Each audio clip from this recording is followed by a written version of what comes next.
août 2019 invite Evelyne Malnik pour le guide des vins zéro pesticides chez BBD Éditions. Si elle se montre plutôt discrète dans un univers plutôt peuplé de grandes gueules, Evelyne Malnik n'a pas attendu la mode pour produire des ouvrages typés par une sensibilité bio, biodynamie, voire nature. Et aujourd'hui, plus que jamais, son pari éditorial est rattrapé par l'actualité puisqu'on voit fleurir de plus en plus de cuvées qui n'ont souvent de nature que le nom. Bref, Evelyne Malnik doit-on nourrir de la prudence pour débusquer le vrai du faux? Oui, alors après 3 guides des vins en bio depuis déjà 2005, donc ça fait longtemps, 5 guides des vins en biodynamie, un livre sur les vins naturels, j'ai voulu aller plus loin pour que le consommateur puisse boire bon, parce que le vin c'est avant tout le plaisir, et sain. Et je crois que le problème des pesticides est particulièrement important quand on sait que la vigne ne représente que 3,7%, moins de 4% de la surface viticole, et elle utilise 20% des pesticides. Donc c'est vraiment énorme.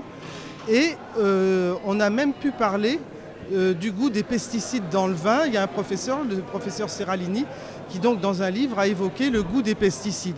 Donc c'est dire l'importance de ce problème. Mais en même temps, c'est un même combat qui continue entre les deux livres.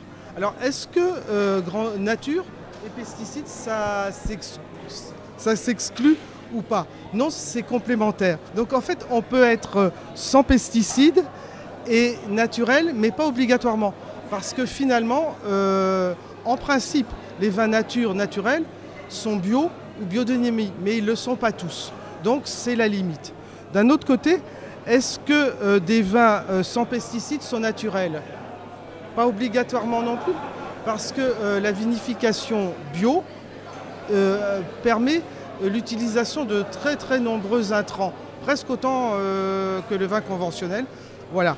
Donc en fait, il y a quand même des vignerons, alors on ne va pas tous les citer, mais Frick pour l'Alsace, Couche pour le vin, Gramenon dans la vallée du Rhône,